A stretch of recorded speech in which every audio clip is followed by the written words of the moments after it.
মধ্যে হাশিমি বংশে চাচা আব্দুল মুত্তালিব তাকে লালন পালন করেছিল। রাসূল আকরাম সাল্লাল্লাহু আলাইহি ওয়াসাল্লামকে সুন্দর সুন্দর জামা কাপড় নিয়ে দিয়েছিল। তবে একটা কথা হলো, আল্লাহর দিন গ্রহণ না করার কারণে, ইসলাম গ্রহণ না করার কারণে আবু তালেবকে জাহান্নামে শাস্তি দেওয়া হবে।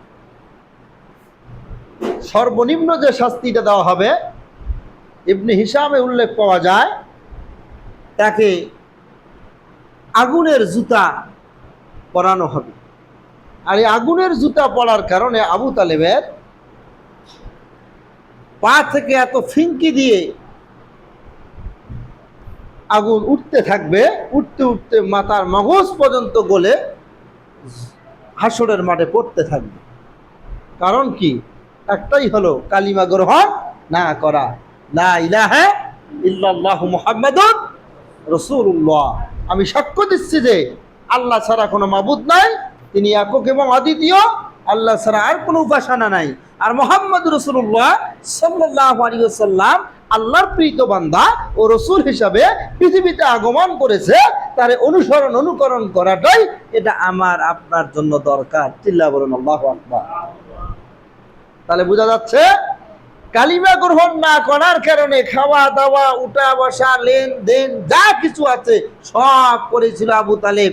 তবে শেষ মুমূর্ষ অবস্থাও আল্লাহর হাবিব সুনানে আবু দাউদের একটি হাদিসে মুকাদ্দামার ভিতরে পাওয়া যায়, আল্লাহর হাবিব মুহাম্মদুর রাসূলুল্লাহ সাল্লাল্লাহু আলাইহি ওয়াসাল্লাম বলেছিলেন, চাচা যান একটা বারের জন্য কালিমা পড়ুন। জোরে বলুন আল্লাহু আকবার। আপনি যদি পড়েন তাহলে অতীতের যত আপনার পাপ আছে আল্লাহ মাফ করে দিবেন।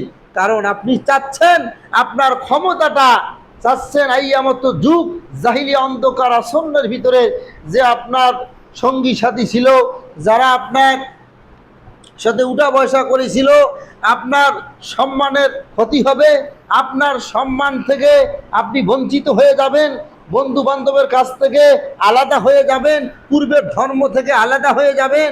আলাদা না হওয়ার কারণে আপনি সম্মান করার মধ্য দিয়েও, খাদ্য দেওয়ার মধ্য দিয়েও আপনি কিন্তু কালিমা গ্রহণ করতেছেন না।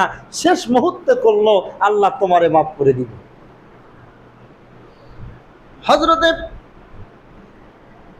আনাস ইবনে মালিক রাদিয়াল্লাহু তাআলা আনহু বলেন, মুসনাদে আহমদে হাদিসটি নকল করা হয়েছে। বলা হলো, ইয়া রাসূলুল্লাহ, ইয়া হাবিবাল্লাহ, নবীজি শেষ মুহূর্তে আপনার চাচা যান সম্ভবত কালিমা পড়ার জন্য মুখটা নড়িয়েছিল, কিন্তু আল্লাহর হাবিব জবাব দিয়ে বললেন আনাস ইবনে মালিককে, কারণ আমি যখন পড়তে বলছিলাম তখন আমি আমার নিজের কানে এবং চোখে মুখে না দেখার কারণে আমি আল্লাহর হাবিব আমার চাচা জানের বিপক্ষে এবং পক্ষে কোনো সাক্ষী কিয়ামতের মাঠে দিতে পারবো না। আমি এতটুকু জানি, আমার চাচা কালিমা না পড়েই পৃথিবী থেকে বিদায় নিল, পৃথিবী থেকে মৃত্যুবরণ করলো। কারণ তিনি জাহিলিয়া যুগের অবস্থায় মৃত্যুবরণ করলো, সে কখনো মুমিন হতে পারল না। তাহলে একটাই কারণ ছিল, আল্লাহর নবীকে অনুসরণ না করার কারণেই আবু তালেব জাহান্নামে যাচ্ছে। জবাব দেন, ঠিক না ঠিক? তা সেই রাসূল আকরাম সাল্লাল্লাহু আলাইহি ওয়াসাল্লাম যে আগমন করেছে রবিউল আউয়াল,